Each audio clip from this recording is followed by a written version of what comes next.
Greetings all, and welcome to Sprues. If I've timed this video right, it should come out at least in Australia on the 31st of October, or Halloween, and I thought it would be a good idea to do an inbox review of an aircraft that kind of fitted that theme. So we're going to be having a look at the Airfix 1980 release of the F2H Banshee. Now this is also going to be the first video in a series I've been thinking of doing called Forgotten Friday, where for the last Friday of every month I either do an inbox review of or a build video on a aircraft that was used during the Korean War. Before I get into this one though, I would like to give a quick shout out to the Queensland Air Museum where I purchased this kit. You can definitely pick up some really great bargains there, especially if you're a member or a volunteer, because you get a 25% discount in the shop, and that's where I picked up this nice little bargain from. So without further ado, let's have a closer look at the Airfix Banshee. On the front of the box, we've basically got the old Airfix titles from the time, which look a bit strange, like they've sort of squeezed it down into a football kind of shape. And then we've got the titles of F2H Banshee, along with a picture of the aircraft, which looks quite nice, although it's very, very basic, with just a yellow background and a few little white sort of streaks coming off the aircraft to sort of highlight it. On the bottom, we've got the scale here, and that's pretty much it for the front. The bottom just has the titles once again and the strange logo, mentioning that it's a Series 4 kit, and ironically for an English brand, it was made in France. Then on the side here, we've got some details about some of the paints required, mentioning that it's suitable for ages 9+, so a reasonably young age, and it also mentions there are no glues and paints included.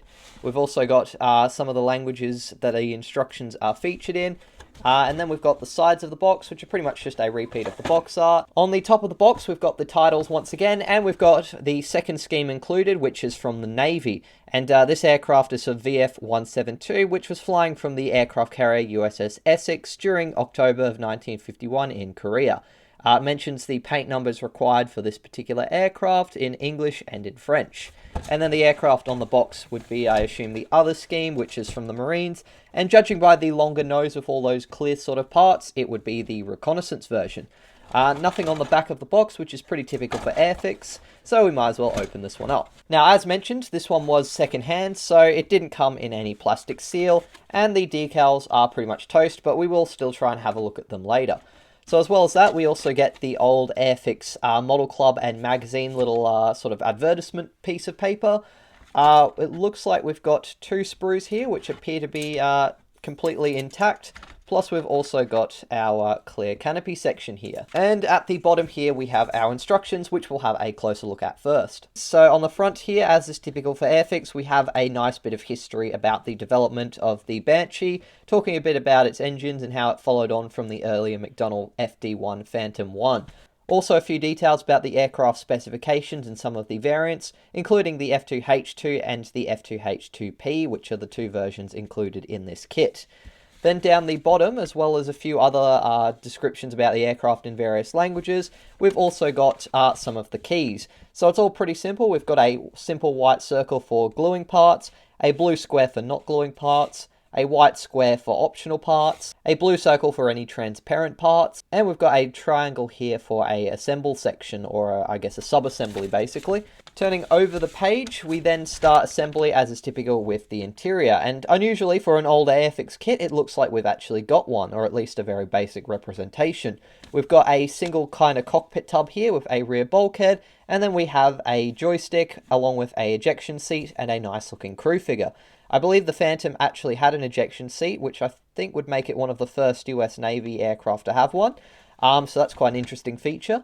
For step 2, we're assembling or preparing our fuselage halve, and by the looks of things, at this stage you'll have to cut the nose section off if you want to build the photo reconnaissance version. Then we've got assembly of the fuselage halves there, so adding the cockpit tub in there, along with a little instrument panel and the air intakes at the front. There's also a little tail hook here, and by the looks of things, if you don't glue that, it will be able to swing down for a little bit of play feature, which is common in older kits like this. For step 4, we then either add the canopy if you're just doing the fighter version, or you add the new nose section if you're converting it to the reconnaissance aircraft. It also uses the canopy, and unfortunately it looks like the front nose section is just a solid plastic part, rather than one with any clear parts, which I think is a little bit less accurate, but understandable given the age of the kit. Then for step 5 here, we're assembling our engine halves, and it looks like there's a little bit of a representation of the first stage of air compressor blades for the engine, and then we've got a little rear exhaust nozzle, which looks a little bit like it was from the ME262. I'm not too sure how much of the ME262 and other German projects went into the research for this aircraft, but given that it's post-war, I'd imagine a fair bit. But anyways, it also mentions open holes are required for step 8. So I'm assuming that is, for adding extra armament options like all these rockets and bombs, which is a nice inclusion.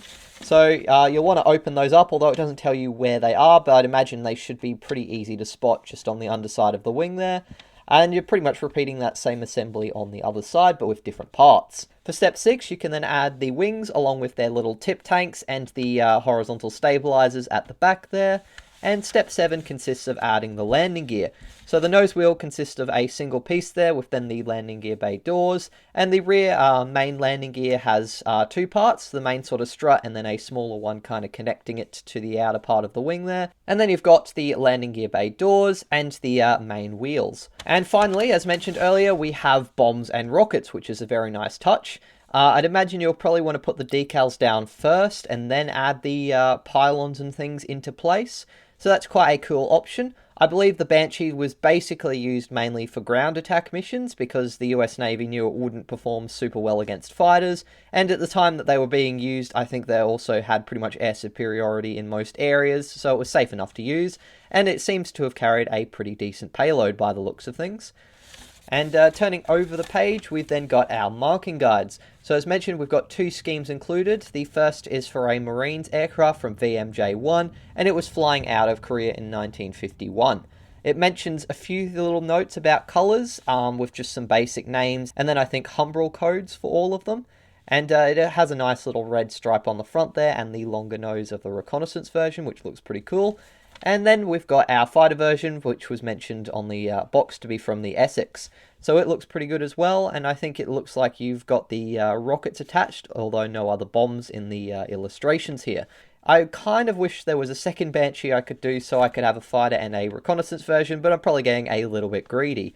I do kind of prefer it with the shorter nose, and I think it would be cool to have all of the bombs and rockets attached, although I do know that the reconnaissance aircraft was pretty important. So maybe I'll put a vote out at some point on YouTube and Patreon to see what scheme you guys would like and what variant, because I reckon if I leave it to me, I'm probably just going to end up umming and ahhing for a really long time and never getting around to actually building. Moving on to our plastic part, as mentioned, we have 2 sprues that are sort of in a dark blue molded colour, and then we've got a clear canopy section here. So I'll start with this sprue here, which was on top. So starting out here, we have our, I believe, right side upper wing half here, and it's a bit of a curious mix here. We've got a few recessed lines, but also a few kind of raised ones. So we've got recesses for these little, I don't know, I think it's just recesses here. Okay, so it looks like we've got recesses for our ailerons and then raised panel lines for most of all these panels here and the little access hatches. And they look a little bit basic, but still pretty good for the time. No real details on the inside, apart from some of the underside trim tab parts for the ailerons there. Interestingly, they're recessed by the looks of things, like these little access hatches on the underside. But on the upper surface, most of the details here are raised. But again, it's a bit of an interesting mix. Then we've got some rockets and bombs here, which are nice and basic and pretty simple.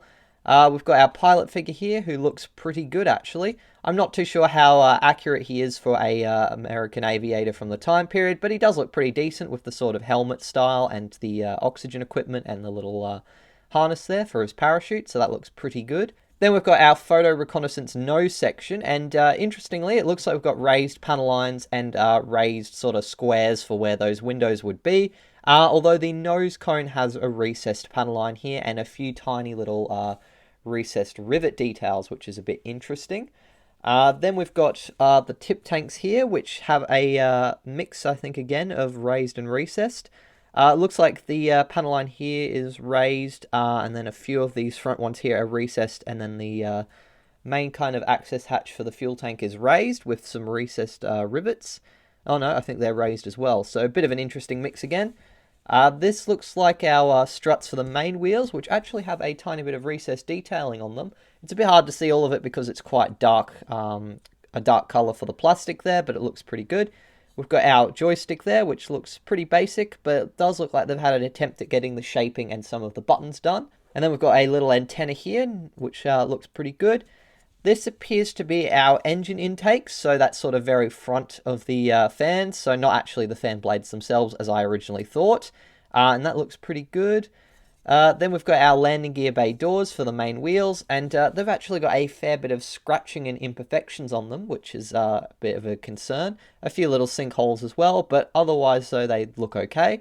We've got a fair bit of flash in the middle of the sprue here, and then we've got some more parts of the landing gear bay doors. Once again, there's a fair bit of imperfections, this time though in the form of these sunken ejection mold kind of marks, which look a little bit unsightly, but I'm sure with a little bit of putty you'll be able to fill them in and sand them flat. Then we've got our main instrument panel, and they've gone for some raised details for all of the dials, which is interesting. I'm not sure if we've got a decal included, although it's probably not going to be usable given the state of them as we saw earlier. But it's interesting, Airfix don't seem to usually do raised or recessed details on their instrument panels, so that's a bit curious that we've got some. Then these appear to be our pylons for attaching the armament options, and it looks like the rivets are recessed. It's kind of a bit hard to tell. They kind of look almost like they've got a recessed outer kind of ring, and then they're raised for the actual rivet details themselves. But yeah, they don't look too bad. We've then got our left fuselage halve here, and again, a bit of a curious half kind of looking raised and half recessed kind of style. Most of these panels I can kind of feel, and they feel like they're raised, although there are a few recessed details such as on the rudder and the part of the tail here, and I think this panel might be recessed. It looks like they've got the shaping of the Banshee pretty accurate, and as far as I can tell it looks good. There's a little bit of detail molded to it for the rear part of the canopy and the forward glare shield for the cockpit there. And some nice little details here for the various access hatches to access, I believe, the fuel tanks, which would have been all along here.